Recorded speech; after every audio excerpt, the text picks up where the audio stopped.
So hello, welcome. And today we'll have this also a very important Šiandieną dabar diskusija labai svarbi apie tas vadinamasias raudonas linijas. Ir be ilgų įžangų paprašysiu dalyvių tiesiog pasakyti keletą žodžių įvadų, įžangai. Kaip jūs vertinate dabartinę tarptautinę situaciją, kaip jūs vertinate tas raudonasias linijas dabartinėje tarptautinėje bendruomenėje? Ar mes jų laikomės, ar mes jų bijome, ar matome kažkokią tai eskalacijos valdymo procesus, kurie buvo stebimi karo metu ir galbūt vėliau? Tai pradėkime nuo Tomo. Ačiū, Adamai, ačiū už klausimą. Labai džiaugiuosi galėdamas sėdėti čia kartu su kitais ekspertais, hibridinio karo ekspertais, politinės įtampos, ekspertais. Pirmiausia, pirmosios mano mintys galbūt būtų tokios. Tikiu, kad pavojingiausios raudonos linijos yra mūsų galvose.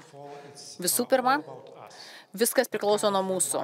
Kokias tas raudonasias linijas mes patys užsibrėžėme savo galvose. Ir svarbiausios, kritiškiausios yra tos, kurios yra susijęs su baime pamatyti Rusiją nugalėta tiek politinė prasme, tiek valstybės prasme. Ir tos raudonosios linijos labai yra įsišaknyję mūsų, sakydamas mūsų, turiu galvoje vakarietiškoje visuomenėje, vakarų politikų visuomenėje. Tos raudonosios linijos ir ta Rusijos baimė yra tokia įsišaknyjusi mūsų mintyse, mūsų protuose, kad nesame pasiruošę net įsivaizduoti, numanyti Putino režimo sužlugdymo, suardymo ir netikime, kad mūsų politikai pajėgus tą padaryti, sunaikinti šį režimą, sunaikinti jo turtus. Man atrodo, kad retorika ir reikalavimai, kuriuos mes girdime iš Rusijos, jie yra mūsų tų raudonųjų linijų tąsa. Ir galime galbūt sakyti, kad Rusija labai gerai sugeba rasti mūsų psichologijos silpnasias vietas, sugeba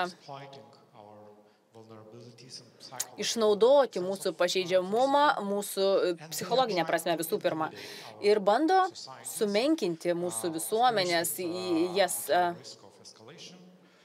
grasindama eskalacijos riziką, piešdama apokaliptinius scenarijus branduolinio karo.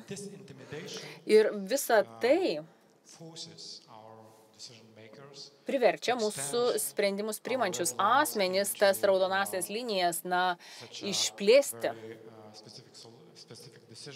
pereinant prie tokių konkrečių sprendimų. Tai kaip riboti Ukrainą, naudoti ginklus vakarų patiektus Ukrainai Rusijos teritorijoje ar panašiai. Žinoma, manau, kad pirmiausia, mes turėtume pagalvoti apie tai, kaip turėtume perbraižyti tas raudonasias linijas. Įsivaizduojame, kad Rusiją iš tiesų galime nugalėti. Jeigu nesame pasiruošę įsivaizduoti savo priešo nugalėjimo, tai mes jo niekada nenugalėsime. Jeigu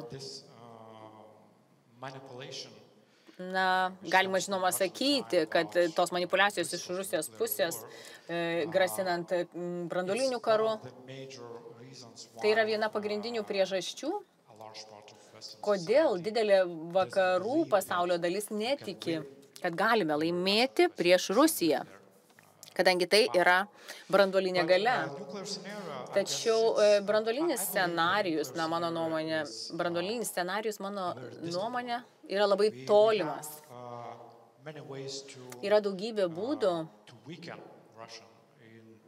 susilpninti Rusiją politinę, technologinę, ekonominę prasme.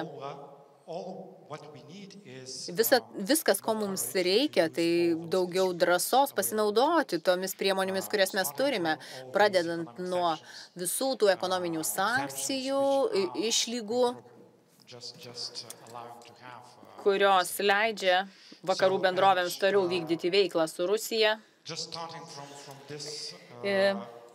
Ir tiesiog vos pradėję įsivaizduoti, kad galime pasinaudoti bet kurią turimą priemonę siekiant susilpninti Rusiją, išprovokuojant naujo branduolinio karo, būtent tik tai pradėję mąstyti, mes galėsime tas raudonas linijas šiek tiek pastumti, perbraižyti. O kalbant apie paliaubų galimybę, tikimybę Ukrainoje. Manau, kad neturėtume per daug susitelkti į tai, kokias raudonas linijas mes turėtume primesti Rusijai. Viskas yra labai paprasta. Taip, visi galbūt galvoja, kad pagrindinė užduotis būtų atgrasyti Rusiją,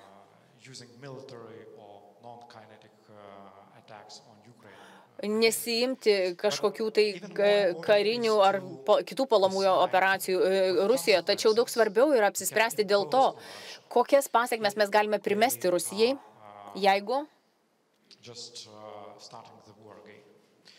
vėl pradėtume karą ir kokią žalą mes jiems galėtume sukelti, kaip galėtume atsikeršyti. Netgi turėčiau galvoje atsikeršimą karinę prasme. Apie tai pakalbėsime šiek tiek vėliau, visai netrukus. Julija, apie ką jūs galvojate?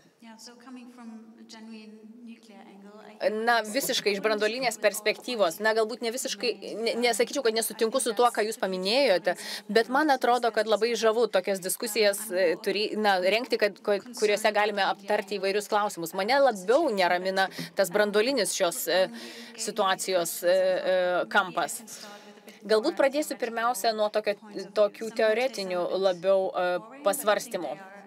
Tie teoriniai svarstymai galbūt yra šiek tiek nuobodus, tačiau jie nesulaukia tiek dėmesio viešosiose diskusijose, kiek turėtų sulaukti. Pirmiausia, ar tai yra tikros ribos ar retorinės ribos, kurias siekia nubrėžti Rusija.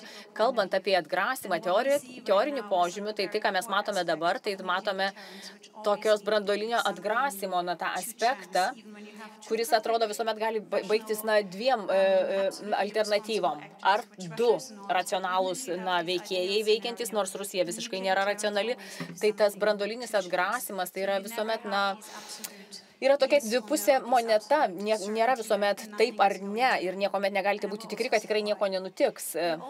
Ir taip pat yra visuomet tam tikro dviprasmiškumo lygis. Ir čia ne tik turiu galvoje Rusiją, nes Jungtinė karalystė pabrėžė savo naujausiame strateginėme dokumente, kad jie niekuomet nepasakytų priešui, kada ir kokiomis aplinkybėmis ir kaip panaudotų branduolinius ginklus. Ta patį pasakė ir Prancūzija. Jie tą patį pasakė apie savo 360 Asimov tą požiūrį savo. Ir mes nežinome, kada jie pagrasintų tuo branduoliniu ginklu. Tas pats pasakytina ir apie Rusiją. Praktiškai, ką Rusija daro ir ką padarė,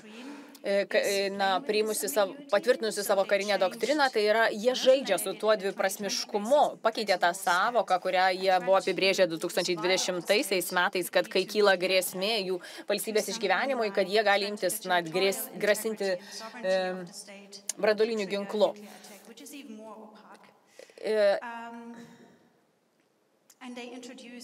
Ir jie taip pat dar įvedė visiškai nerimą keliantį savoką, kad jeigu branduolinė valstybė remia nebranduolinę valstybę, tai jie vis tiek puls tą valstybę.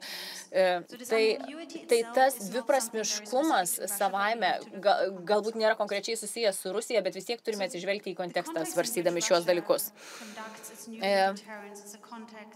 Kontekstas, kurioje Rusija veikia, tai yra konfliktas su daugeliu Europos valstybių, su Vokietija, su Baltijos valstybėmis ir praktiškai su visais Europoje, skirtingais lygmenimis, su skirtingomis visuomenėmis,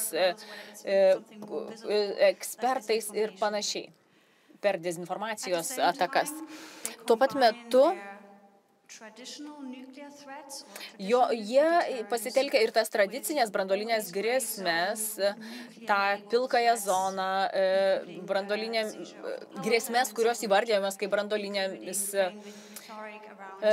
retoriniai įvairūs žaidimai, kad galbūt Ukrainoje gali būti panaudota branduolinė bomba. Ir Rusija sukuria tarsi sukuria tokį branduolinį rūką, kuris mus labai trikdo ir tos grėsmės yra išsakomos įvairiais lygmenimis. Kartais būna daromi labai keisti pranešimai, nebūtinai žmonės, kurie stovi Rusijos priešakyje, Medvedevas ar kiti, bet visa tai veda link to, kad aš sakyčiau, ta tokia branduolinė karyba arba branduolinis atgrasimas. Ir ta karinė doktrina vien tik tai savaime nėra konkrečiai susijusi su Rusija. O ką Rusija konkrečiai daro, tai yra siunčia tą signalą tokį labai keistų būdu. Jie savo tą atgrasimą formuoja šiek tiek kitaip per tas hibridinės atakas. Ir žinoma, tai nebūtinai vyksta kovojant prieš nebranduolinės valstybės. Ir trumpai atsakant jūsų klausimą, ar tai patikima, labai lengva būtų sakyti, kad visa tai yra blefas ir neturi pagrindo. Tačiau, man atrodo, labai pavojinga taip galvoti, kad branduolinė grėsmė kylanti iš Rusijos, kuri nėra racionali, kad ji nebūtų rimtai vertinama. Nes visa ta įtampa, nepaisant to, ar ji būtų prieš Europos valstybę, ar ji būtų prieš kažkokį tai tolimą regioną, ir net jei nėra kažkokio tai rimto ketinimo, bet visuomet gali nutikti kažkas ne taip, galima pataikyti ne į tą taikinį, galima kažkoks nesusikalbėjimas, neapskaičiavimas gali įvykti ir gali tai atrodyti labai toli, tačiau šaltojo karo metu buvo daug nesusikalbėjimų ir Kubos raketų krizė. Žinau, kad visi vartote akis, kai aš tą sakau, kai aš kalbu apie Kubos raketų krizę. Tačiau tokios pat rizikos, tokios pat grėsmės gali kilti ir šiandieną. Ir jas reikėtų pašalinti, su jomis reikėtų sutvarkyti. Taip yra tam tikri tebeveikiantys kanalai, komunikacijos. Ir nematome to noro keisti kažką būtent dabar. Ir man atrodo, tai yra problema. Ir turėtume vertinti tas grėsmes realistiškai, tačiau tai nereiškia, kad turėtume tapti paralyžuoti. Ir aš taip pat labai kritiškai vertinčiau Vokietijos diskusijas ir tai, kaip jie sakoma, kad lėtai tiekiami ginklai Ukrainai. Tačiau tuo pat metu mes turime labai realiai vertinti tai, kad bent jau šios grėsmės jos yra ir mums reikia įsivesti priemonės mažinti tai branduoliniai rizikai. Maja, kaip jūs vertintumėte? Labai ačiū. Ačiū visiems. Pirmiausia, noriu pasveikinti Liną Kojalą ir jo kolegas iš Geopolitikos ir saugumo studijų centro, surengus šią sėkmingą konferenciją. Esu nepaprastai dėkinga Užsienio politikos tyrimų instituto vardu už šią galimybę lankytis Vilniuje, dalyvauti šiame svarbiame pokalbėje. Ir lig šiol iš tiesų man įspūdį daro, kokie atviri ir nuoširdus visi pranešėjai buvo. Džiaugiuosi galėdama prisijungti prie šio pokalbio. Kai pagalvojau apie šios iš tiesų provokuojančius ir svarbius klausimus, kurie buvo užduoti diskusijos dalyviams, aš pagalvojau, kad būtų svarbu šiek tiek atsitraukti ir pasvarstyti, o kaip istorijoje būsime mes vertinami pagal savo veiksmus būtent šiais pastaraisiais metais. Tai tiesiog norėčiau priminti tą kontekstą. Prabėgo jau beveik 3 metai nuo Rusijos didelio masto karo Ukrainoje ir jau daug metų prabėgo ir nuo Maidano. Tai mes turėtume iš tiesų atidžiau vertinti. Kai kalbame apie raudonąsias linijas, man daugiau nerima kelia vakarų raudonosios linijos, tos linijos, kurias mes nubrėžėme Rusijoje, nei tos, kurias Rusija braižo mums. Ir Julija iš tiesų labai puikiai apibendrino tą. kokios buvo mūsų tos raudonosios linijos ir kai aš sakau, kad aš kadangi esu iš amerikiečių analitinio centro, tai aš galvoju apie tos kolektyvinius vakarus, apie JAV iš esmės, kuri formuoja užsienio politiką, tai kokias raudonas linijas mes parodėme Rusijai, ypač kalbant apie karą Ukrainoje. Na, aš sakyčiau, kad labai aiškiai net ir nepasakėme, kokios tos mūsų raudonosios linijos. Vienintelė aiški raudona linija, kurią mes nubrėžėme, tai yra tas 5 straipsnis. Kiekvieną kartą, kai būna kažkokia tai įvykių eskalacija Ukrainoje, lyderiai pasako, kad mes įtvirtiname tas NATO sienas, nes būtent niekas kitas nesusiduria su tuo, susiduria Ukraina, susiduria Sakartvelas, susiduria Moldova. Tai kieno žaidimą mes žaidžiame? Mes iš tiesų tiek daug reagavome į Ukrainos veiksmus, į Ukrainos agresiją, ypač vadovaujant Putinui, kad aš netgi turėčiau pasakyti, kad mes žaidžiame pagal Rusijos taisyklės, mes žaidžiame Rusijos žaidimą. Ir kai nebandome užkirsti kelio arba nepasiduoti Rusijos veiksmams, kai mes nesugebame išvengti, užkirsti kelio Rusijos numatytai strategijai, tai mes tiesiog parodome, kad mes žaidžiame Putino žaidimą, žaidžiame Rusijos žaidimą. Mūsų veiksmai taip pat rodo, kad nepaisant mūsų retorikos, mes iš tiesų pritarėme Putino pasauliui, tvirtesniam, galingesniam, stipresniam, kur valstybės mažesnės yra pavergiamos, karai pradedami prieš jas, jos yra aneksuojamos, užgrobiamos jų teritorijos. Ir mes tą matėme ir Sakartvele. Ir visa situacija ten tik tai blogėja. Ir aš tą norėjau pasakyti, kad nuo invazijos Ukrainoje daug kas įvedė paralelės su Sakartvelu. Norėčiau priminti 2008 metų invazija Sakartvele iš tiesų paliko didžiulę žymę šios šalies istorijoje. Ir jau beveik 3 metai nuo Rusijos invazijos į Ukrainą, tas vyksta didžiulis karas be jokių pertraukų. Lyginant šios 2 etapus, tai yra, lyginti šios 2 karus yra tikrai nelygiavertiška. Pirmiausia, kokias mes žinias siuntėme Ukrainai apie mūsų Rusijai apie mūsų raudonasias linijas, be 5 straipsnio aš nelabai ką daugiau ir mačiau. Obama tą perkrovimo politiką bandė įgyvendinti, bet aš tikrai nemačiau jokios aiškios JAV politikos Rusijos atžvilgių. Ir europiečiai galbūt buvo drąsesni ir aiškesni Rusijos atžvilgių. JAV lig šiol neturi kažkokios aiškios juodosios jūros strategijos. Taip, mums patinka turėti rašytinės strategijas, kur būtų aiškiai komunikuojamos mūsų strategijos, bet neturime aiškios juodosios jūros strategijos. Yra viena strategija, ties kuria dirbama daug metų, bet ji nėra iki galo patvirtinta ir parengta. Tai kokia yra iš tikrųjų ta juodosios jūros strategija? Mes neturime jokios aiškios. Ir vienintelis aiški deklaracija yra tas 5 NATO sutarties straipsnis. Ir kur Rusija labiausiai klesti? Rusija labiausiai klesti tose pilkosiose zonose, de facto okupuotose teritorijose, atsiskyrusiose teritorijose ir tose pilkosiose erdvėse, kur vakarai aiškiai neturi jokios tvirtos politikos ir tvirtos pozicijos. Nenoriu išsiplėsti labai plačiai, bet norėčiau paminėti vieną dalyką. Kai mes neparodome Rusijai savo raudonųjų linijų, kai neparodėme, kai kalba eina apie Ukrainą, kokios yra mūsų raudonosios linijos, tai mes padarėme klaidą, nes tos raudonosios linijos turėtų būti Ukrainos sienos. Iš tiesų, kaip Tomas pasakė labai aiškiai, mes nesame pasirengę matyti Rusijos sužlugusios, nepasirengę esame matyti jo pralaimėjimo Ukrainoje.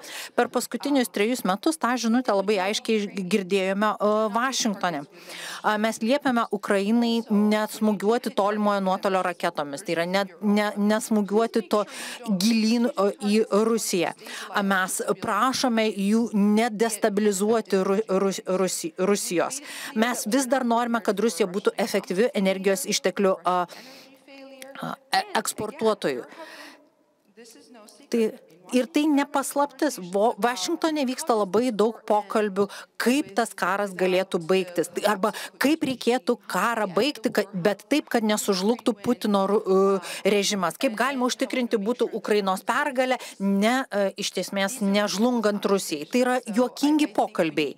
Aš manau, kad mums reikia prisimti atsakomybę, suprasti, ir vėlgi šitą kritiką skiriu Jungtinėms Amerikos valstijoms, turi būti strategija.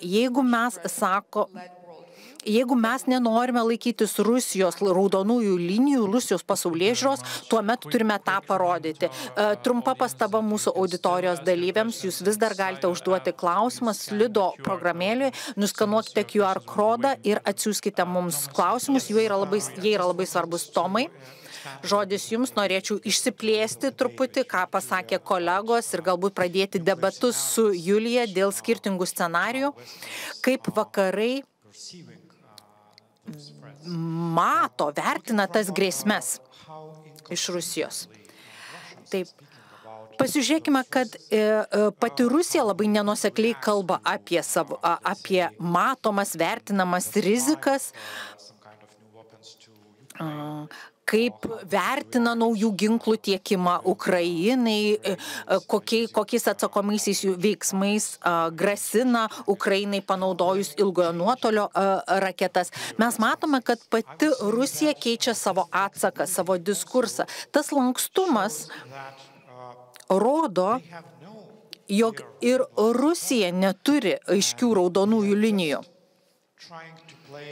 Rusija bando atgrasimo žaidimą žaisti su vakarais. Ir pagrindinis Rusijos tikslas yra užkirsti kelią vakarų pajėgoms, kad neįsipliekstų tiesioginis konfliktas su vakarais. Tad manyčiau, kad ir mes vakaruose turėtumėm įvertinti, kokie yra tikrieji strateginiai Rusijos tikslai. Putinas nori užkariauti Ukrainą karinę prasme, politinę prasme.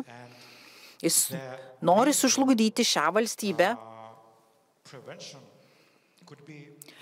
Ir norint tam užkirsti kelią, mums reikėtų tiesiogiai vakarų Europai ar JAV įsivelti į karinį konfliktą.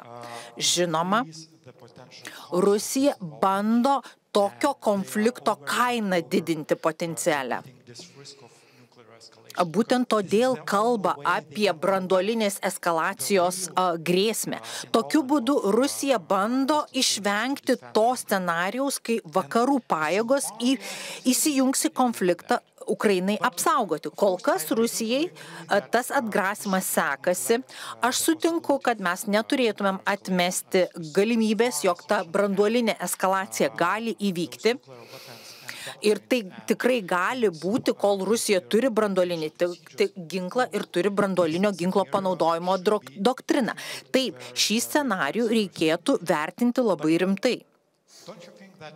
Bet ar nemanote, jog mes pernelyg daug dėmesio skiriame tik tam klausimui? Ar mes nepamirštame didesnio paveikslo?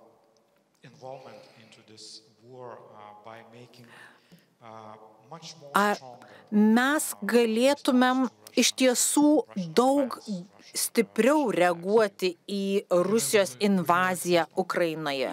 Julija, gal galėtumėte atsakyti? Aš vertinu jūsų požiūrį, tikrai vertinu šitą diskusiją ir sutinku, jog net ir Rusija neturi aiškios strategijos. Taip, tas branduolinio karo diskursas labai akivaizdžiai rodo, kad tos pastovios strategijos nėra. Rusijai tai atrodo labai emocinis klausimas.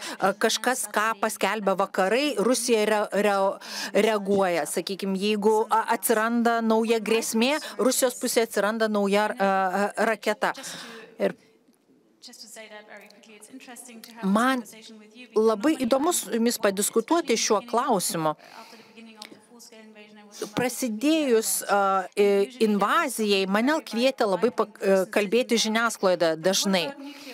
Ir aš prisimenu mano diskusijos dalyviai, kuriuose dalyvau, visuomet buvo kalbama ir keliamas tas branduolinio ginklo panaudojimo klausimas.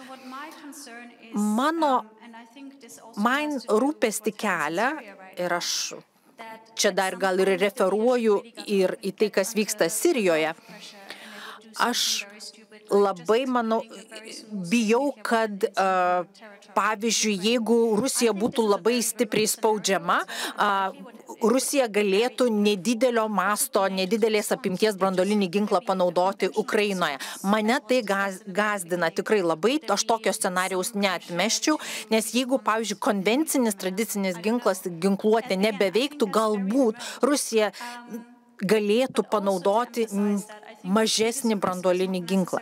Didžiausia rizika nebūtinai yra sąmoningas branduolinis karas. Ne, aš labai norėčiau išvengti tos situacijos, kai Rusija tiesiog nesupras, ko siekia vakarai. Vakarai nesupras, kokia yra Rusijos situacija. Ir aš labai bijau tos situacijos, kad valdymo ir kontrolės sistema Rusijoje tarsi nekomunikuos tarpusavyje ir gali kažkas tai tokio smulkaus, bet branduolinio įvykti. Būtent todėl aš manyčiau, kad reikalingas tas rizikos mažinimo priemonės. Šaltojo karo metu tai buvo galima daryti su Rusija, nes jie suprato riziką to branduolinio karo. Dabar nežinau, ar jie tą supranta. Anksčiau buvo ir galiojo ta pranešimo apie branduolinio ginklo panaudojimą doktrina, strategija. Dabar vargu, ar tai suveiktų, tai čia yra ir didžioji dilema. Kai kalbame apie branduolinę, nukrypkime nuo branduolinių raudonųjų linijų, pereikime prie politinių raudonųjų linijų, pasižiūrėkime į tai, kas vyksta Sakartvele. Panašias tendencijas daug metų stebime tokiose valstybėse kaip Moldova, valstybėse, kur Rusija nori tarsi išsklaidyti, aptemdyti tą politinį kontekstą ir išvengti tų šių šalių suvereniteto. Tai kaip mes galime reaguoti, kaip mažosios valstybės galėtų reaguoti į tokias Rusijos pastangas. Mes esame čia Lietuvoje geroje padėtyje, nes esame NATO nariai, galime pasinaudoti 5 straipsniu, bet kitos šalis to neturi. Jos nori suartėti su ES, nori narystės NATO, bet, kaip matome, Rusijai labai sėkmingai pavyksta užkirsti kelią tų šalių narystiai ES ir NATO. Puikus pastaba ir klausimas. Sakartvelas yra puikus pavyzdys.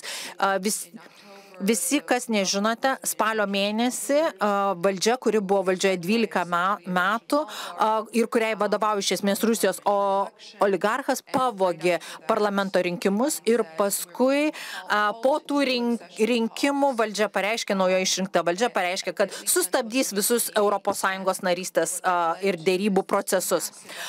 Šitas pareiškimas privedė prie masinių protestų, žmonės protestuoja nuo lapkričio 28 dienos, žmonės niekur nesiskirsto, protestuoja su Sakartvelo vėliavomis gatvėse, išreiškia nepasitenkinimą valstybės politiką ir reikalauja valdžios atsistatydinti. To Sakartvele nematėme jau labai ilgą laiką. Tai vadovaujantis paskutinėmis apklausomis 80% Sakartvelo gyventojų pritarė Sakartvelo narystei ES ir norėtų to. Sakartvelo konstitucijoje net yra įtvirtinta, kad valstybė turi ir valdžia turi dėti visas pastangas, kad Sakartvelas priartėtų prie narystės ir galiausiai taptų ES nariu.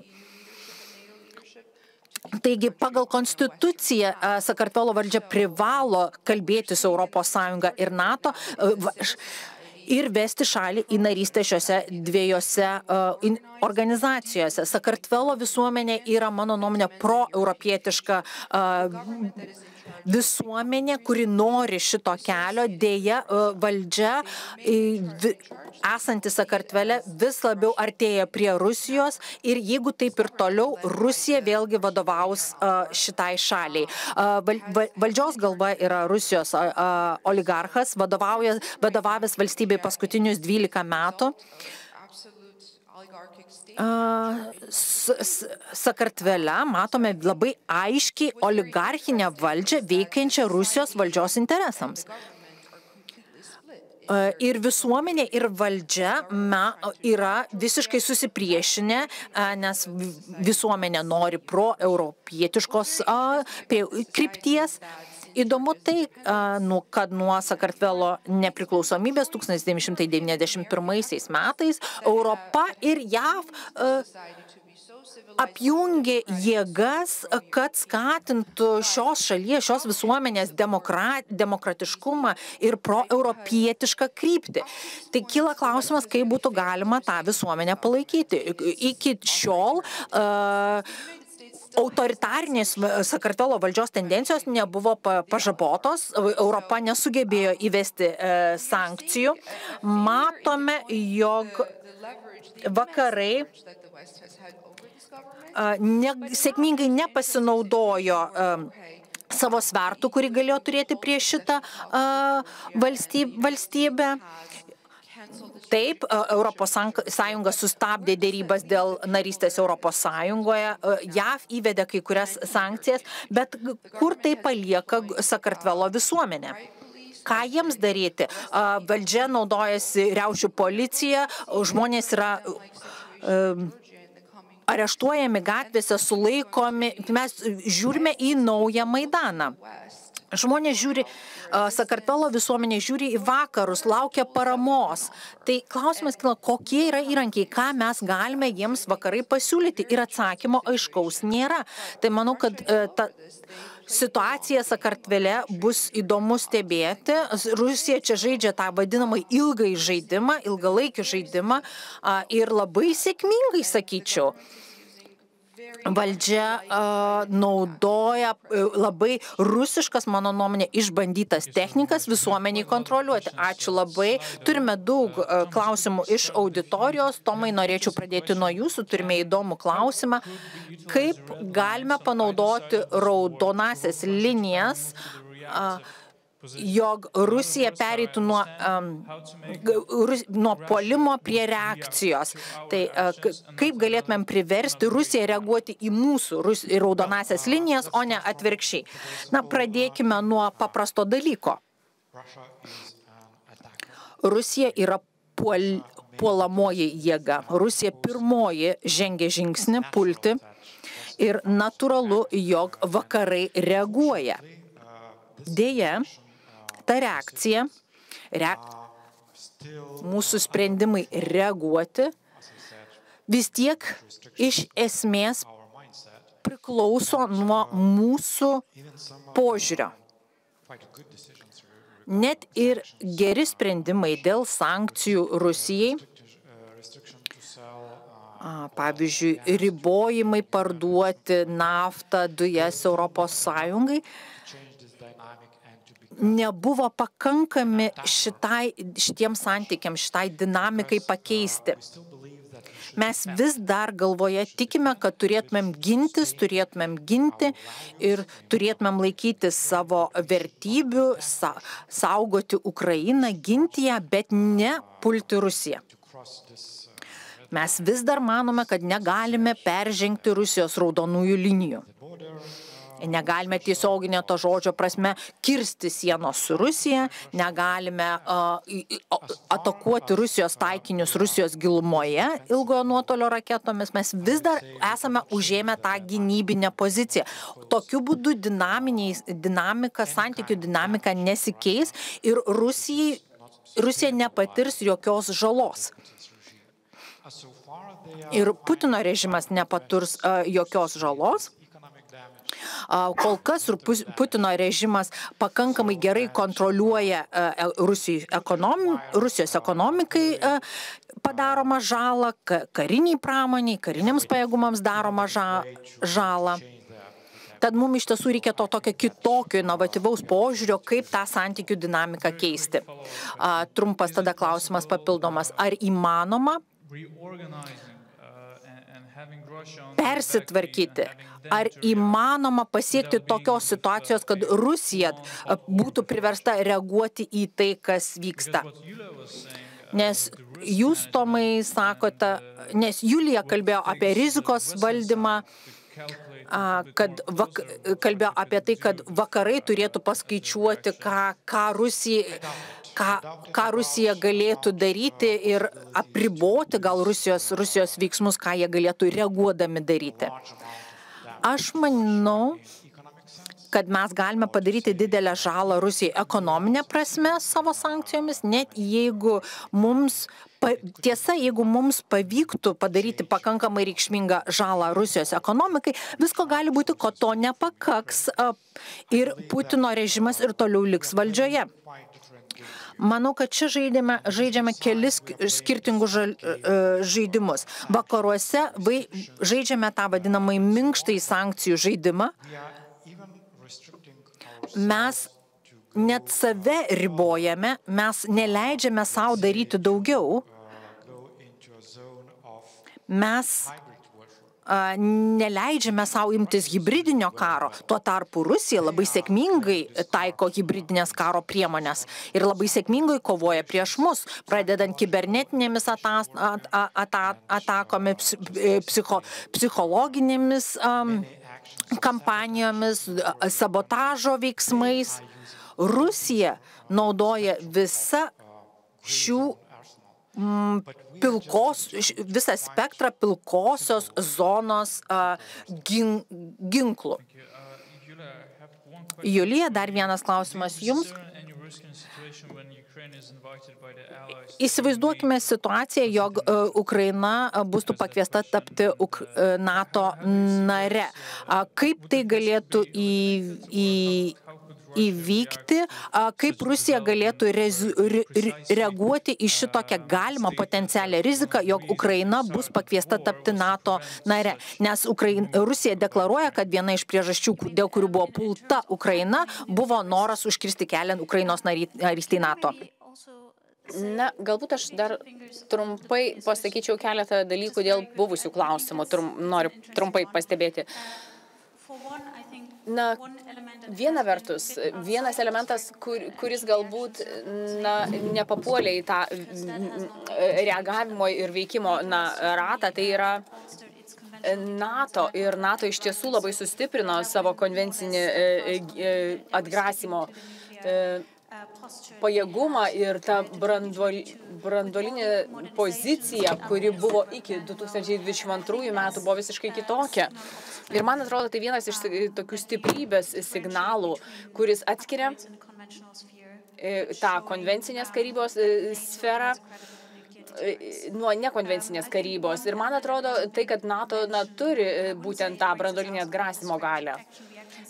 Kalbant apie tas reakciją ir veiksmus, žiūrint į Kiniją kaip svertą, Kinija neabejotinai turi Rusijai galios, ypač kalbant apie tą branduolinę sritį.